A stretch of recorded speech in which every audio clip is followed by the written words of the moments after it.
In today's video, we are going to look at how our actions with our loved ones are typically fueled by our own needs, and then we're going to evaluate whether these needs are actually getting met and or are they contributing to the overall problem being fixed. We're often guilty of propping up our loved ones, and this is out of fear and this is out of anxiety. We do this in the following ways, and I'm going to read because I have a lot to say today and I don't want to leave anything out. But the ways that we do this propping are many, but they include providing housing, fixing problems, helping avoid problems, smoothing over problems, lying, covering for them, smoothing the way, acting like it's all okay, and just ignoring the problem in general, giving them money to make their lives possible, letting them work for us. We see this a lot with spouses working together, and the one that's addicted is really dragging down, but the other one does all the work, or parents who have a kid working for them and who's not showing up or doing anything, but we keep hiring them or keep letting them work. And then letting them live with us despite not working or contributing. What this actually does to us, you guys, is it actually propagates anxiety because we worry that they won't change. We worry that this isn't enough. We worry about what we're doing and what outcome it's going to have. It gives us a very false sense of control, responsibility, and safety. And then that makes us more anxious because now we're responsible for this other person's life.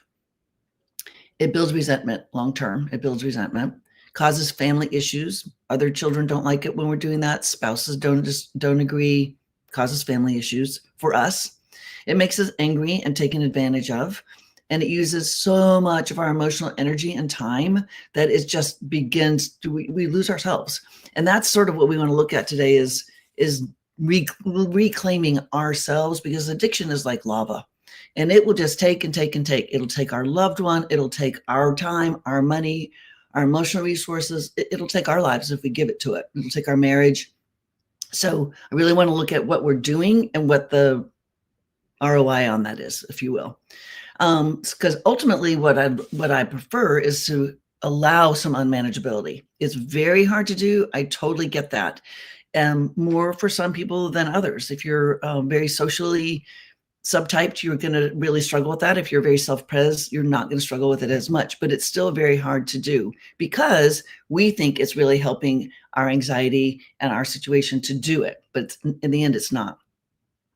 The first step to that is decide what we are the most sick and tired of doing, most sick and tired of, and start there. Just pick one thing and stop doing that one thing.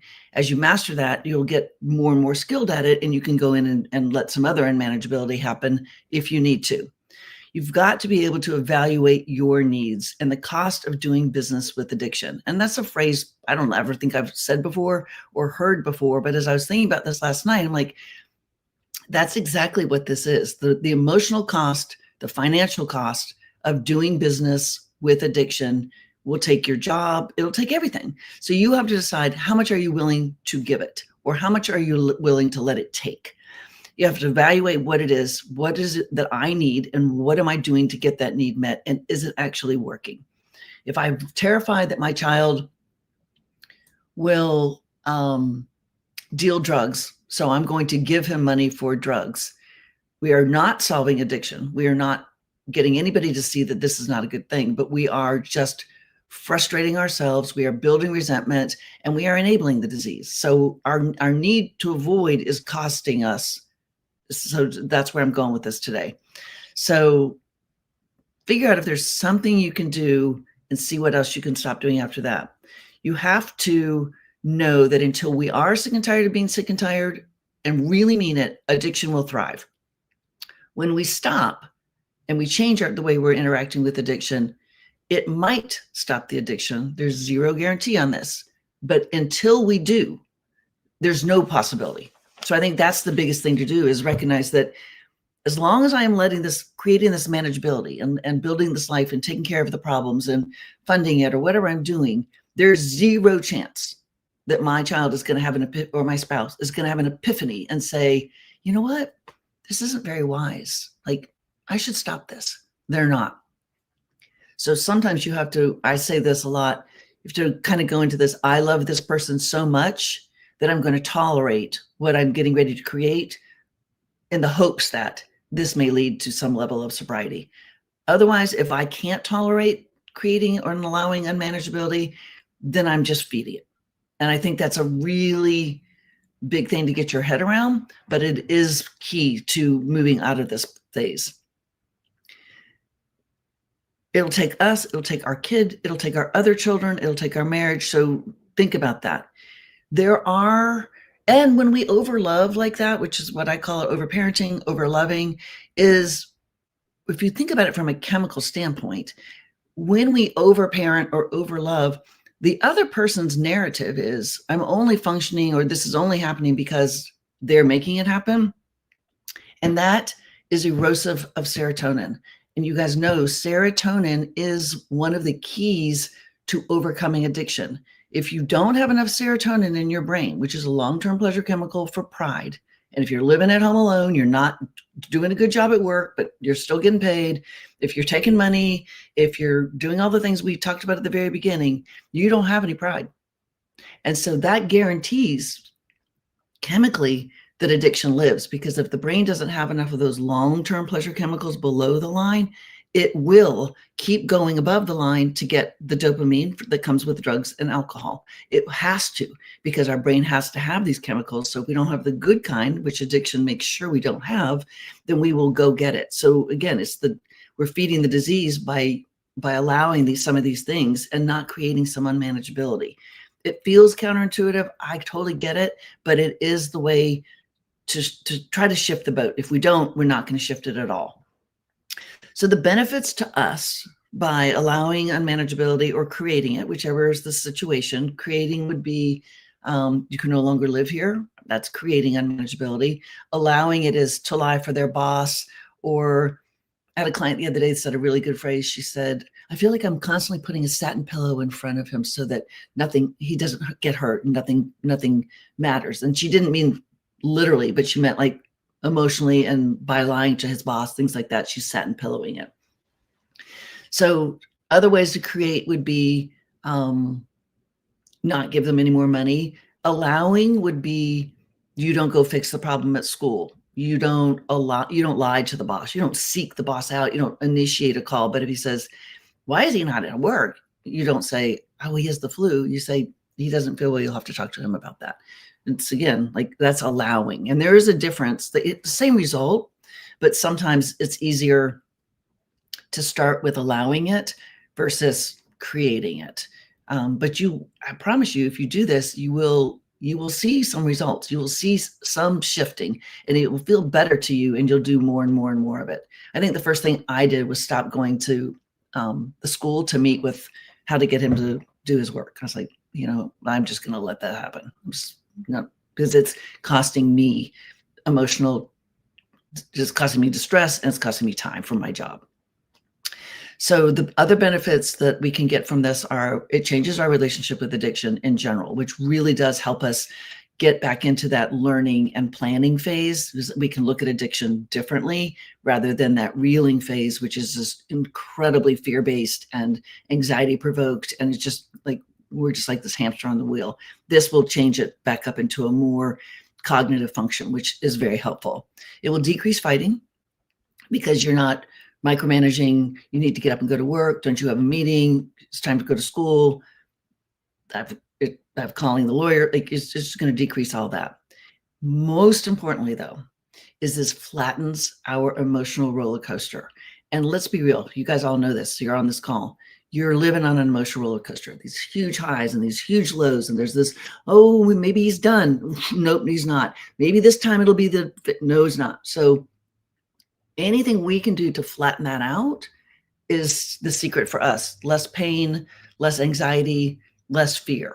And the whole point of allowing unmanageability is that it does flatten your roller coaster. It doesn't feel like it's going to. I understand that. You're like, no, I'll be so stressed out about where is he or what's he going to do. You will be less stressed out than if it's in your home constantly, and the lying and all the things that go on with addiction are happening over and over and over and over right there in your face. It will flatten it out. It's not going to flatten it, but it's going to flatten it out.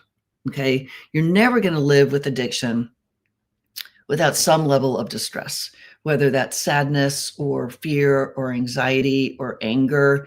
I talked to a woman today whose husband is a severe alcoholic, and she's doing it all, like so many of you guys are, rearing the children, working, covering for him at work, going to school herself, like doing it all. And she just said, I'm just livid all the time. And that's just not a way to live. That's a bad emotional roller coaster, especially for this woman. Like, she's trying to take care of 3 little kids, not being angry. And it's really like, she's like, I'm just done at the end of the day. Like, I have to go to bed at like 7 because I'm so tired.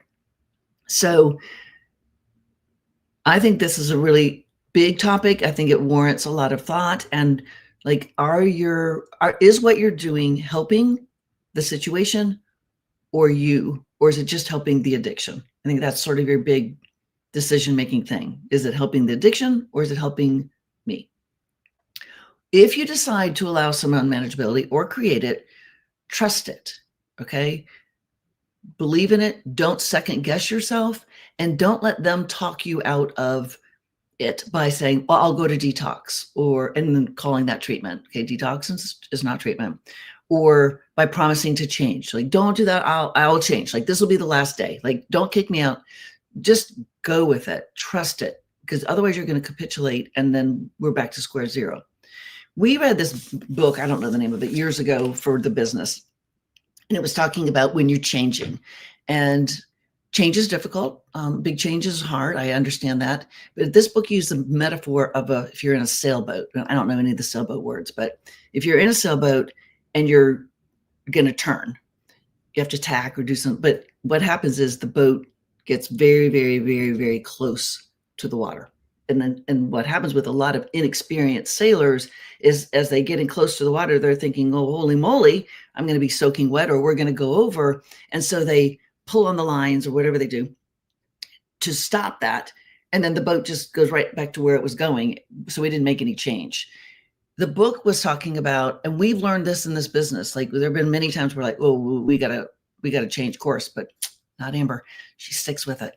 And she's like, sailboat. So you may feel like, oh, this is going bad. This is not a good idea. This is hold. You will see some change, and then your boat will right, and then you'll go in a different direction. So remember that this is not going to be easy. This is not going to be comfortable. No one's going to like it, but at the end of the day, you'll feel better. We have a fighting chance with addiction, and you will have much more emotional energy left for yourself and other things in life that are important. All right, so I put a link in for the membership where we talk about this, if that's interesting, or make an appointment with one of us, or if you want our course, Beyond Boundaries. I also put a link in it. I was interviewed on a podcast that got dropped last weekend. So I haven't watched it yet because I just haven't had time, but I thought it might be fun. So I'll put the link in. Okay, let's see if we have any questions. And feel free to ask questions about this topic or something else. All right, this is from Carl. My wife moved out 5 months ago and went no contact. I found out a month ago she relapsed. She's just contacted me and wants to take it slowly with weekly 15-minute phone calls. Well, Carl, do you want to do that? Would be my first question. Who wants to know any advice? I also would like to know what she's done about her addiction since the relapse and what her goal is in, okay, yes is the answer. What her goal is in these 15-minute phone calls. If you do want to do it, which you're answering yes, then I think it's a great way to start. If they go south or they don't productive, then you can put them on pause, or they could go well and you could grow them. But I would kind of want to know what her goal is in that. Is she trying to talk you into giving her something, letting her come back home, funding something, or is she humble and willing and just trying to do the right thing and stay in contact with you? This is from Aisha. How do I know he relapsed or not after 6 months after 90-day rehab? He doesn't drug test and he has money and he can hide it very well. Oh yeah, that's addiction for you. Typically you will know if you really watch the behaviors. Are you seeing lying? Are you seeing unreliability? Are you seeing victim thinking? Are you having little fight picks? Those behaviors are isolating, no longer interested in things that we're interested in, no longer want to sit down and watch a movie with you.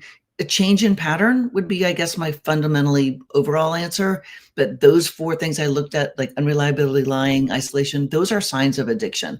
You don't really need to drug test. You just need to watch for those signs. Okay, Carl. She has not mentioned drinking to me yet, other than she is doing it. She wants to feel that she can make it on her own. She was unemployed for 2 years. If the phone calls are, if she's sober and they're productive or enjoyable, then do them. If she's calling you because she's drunk or she's trying to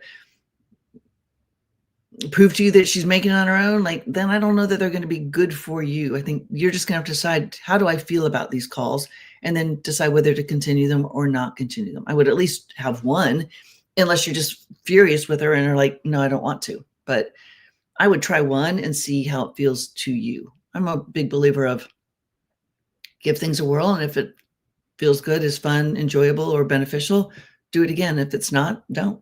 I don't believe in acquired taste. Is that the last one? Oh, we'll give him a minute.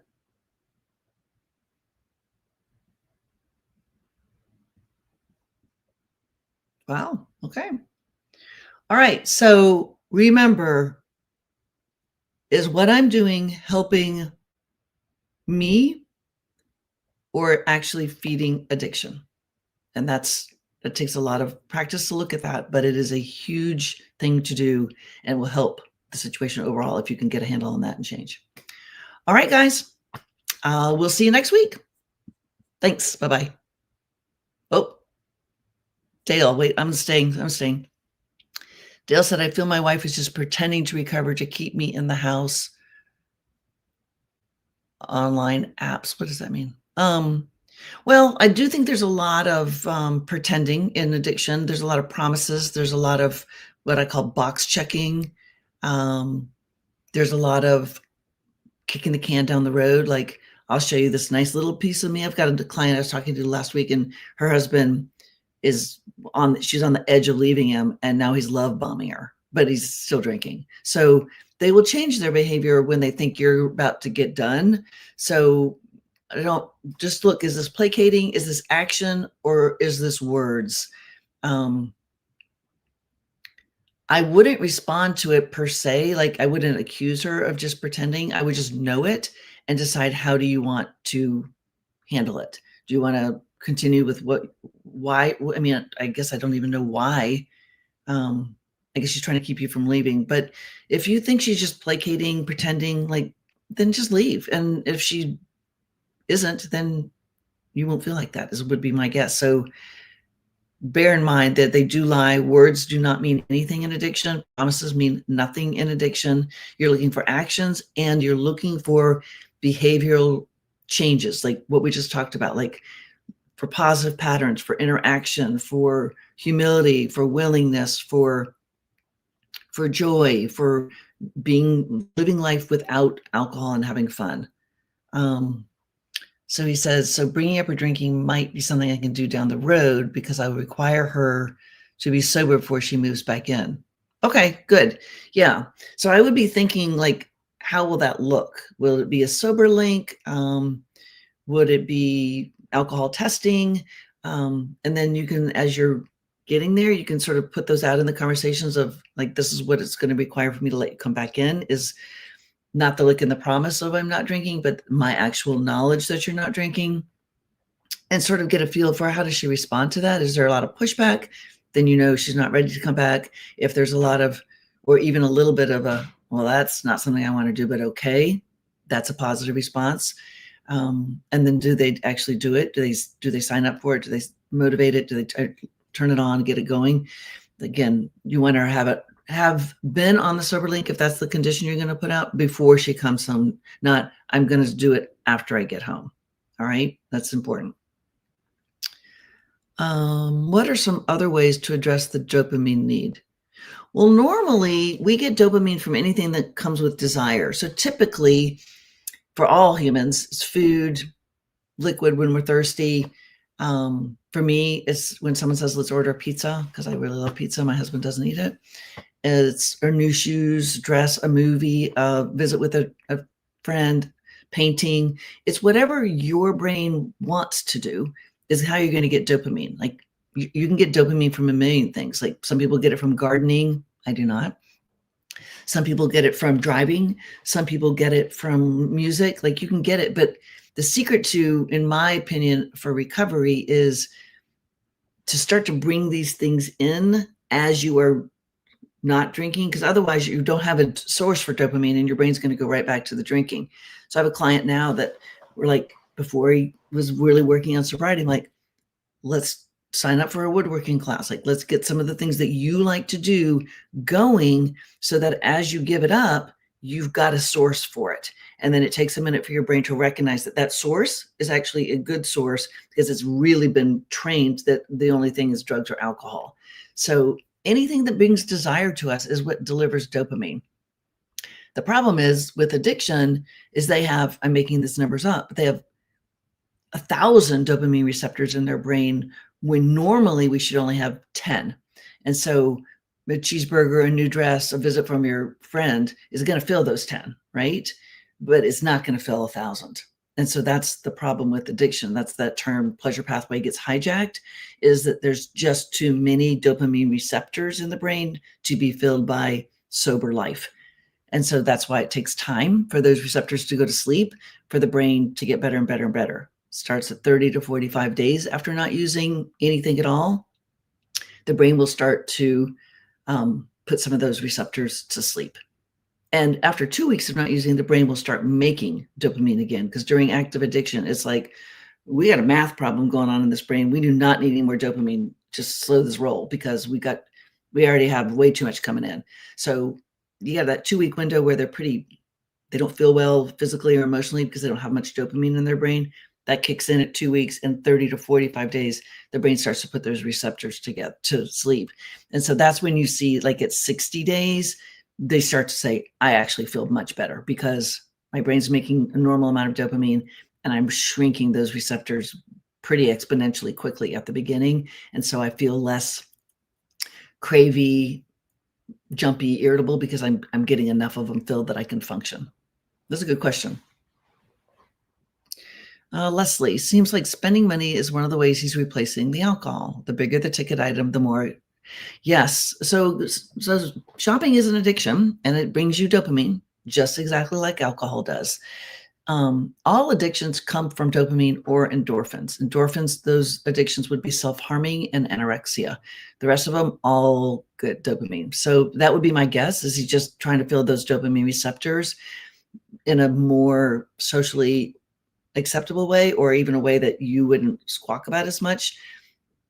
It's super common with addiction for them to swap one thing for the other because of that. It's just the brain. It's just the brain.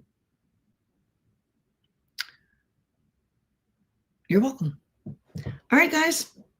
Thanks for the extra questions at the end. And I think it'll be me again next week. The other two are out next week, but maybe not. Maybe someone will join me. But anyway, have a great week, and I'll see you next week. All right, bye-bye.